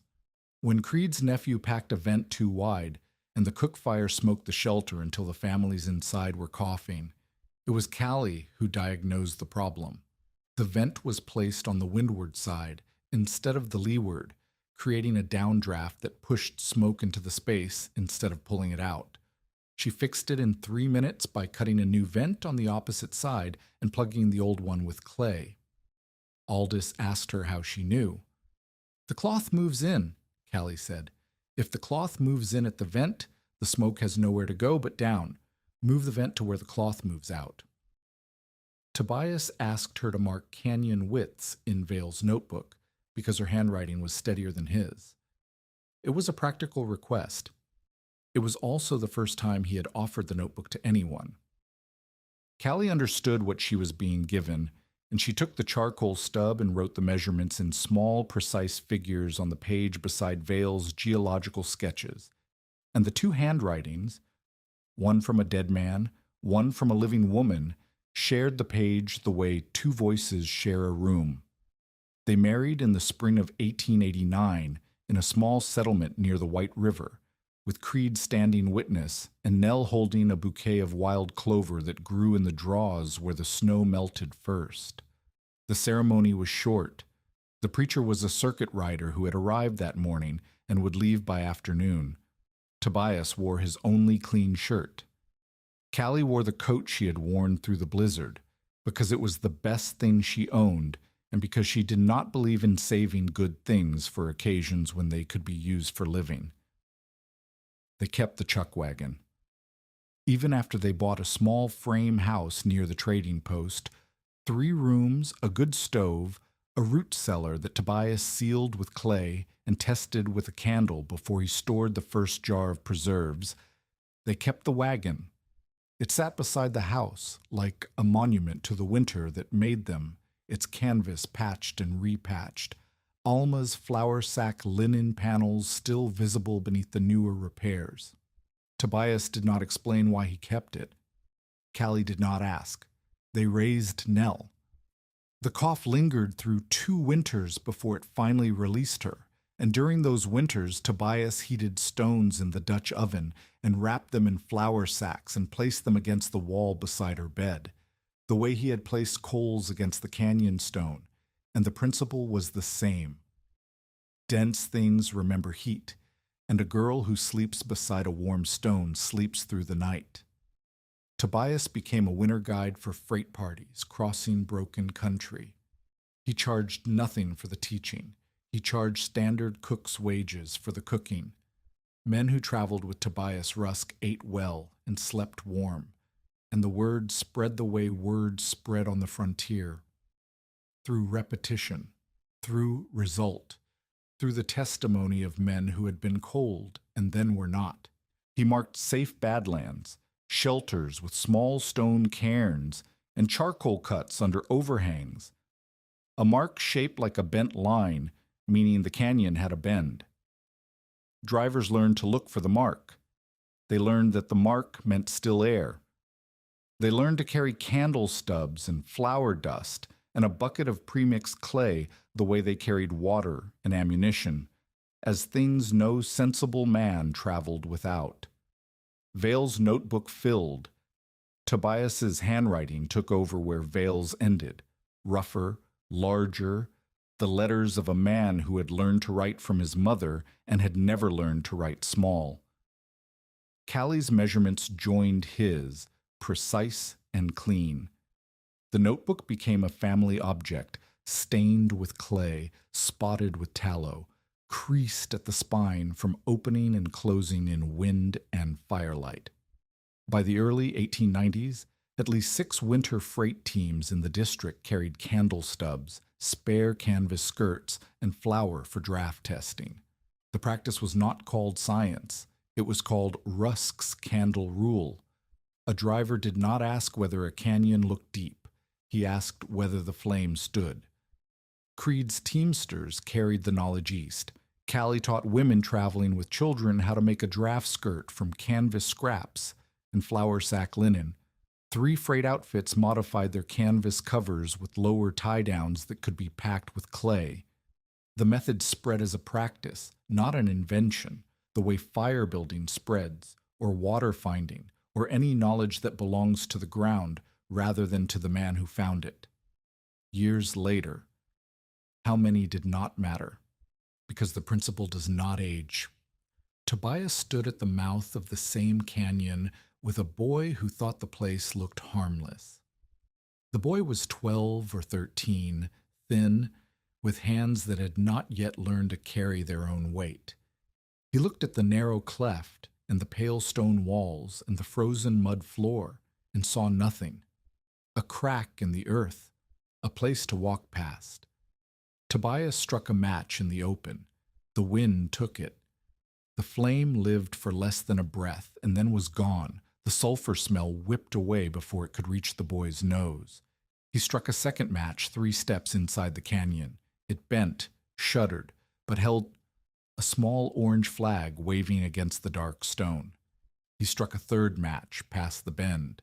The flame rose straight and still, as if the wind above were a story being told about a different place. The boy watched the flame. He did not speak. He did not need to. The match said everything that needed saying. Tobias handed him the box. "Your turn," he said. Tobias Rusk lived out his later years near the White River with Callie, cooking for freight crews only in fair seasons, teaching in the winters when the badlands turned hostile and the new drivers needed to learn what the old drivers already carried. He kept the cracked thermometer nailed inside the chuck box of the Chuckwagon that never left the yard. Its 65-degree mark was darkened by smoke, a circle of stove soot that Nell had drawn around it years after the blizzard and labeled in her careful handwriting, the number that kept me alive. The black sky over the badlands rim, the clay freezing around the wheels, the wind lifting over the canyon and crossing without descending. Amasa Creed standing in the snow with 30 years of plains experience behind him, looking at a cook who had stayed behind and saying the words that cost him more than any blizzard ever had. A canyon is a grave with walls. But the grave had warmth in it. The grave had a candle that stood when the wind screamed.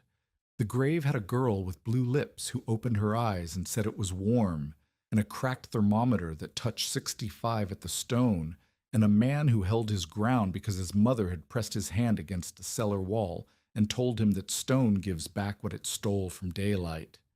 The exposed wagons on the plain, torn open, their canvas carried into the dark. The cook's wagon in the canyon, sealed, whole, the candle burning on the shelf. An old match flame standing upright in a place where the wind should have killed it. The blizzard crossed the badlands looking for him and passed over without finding a way in.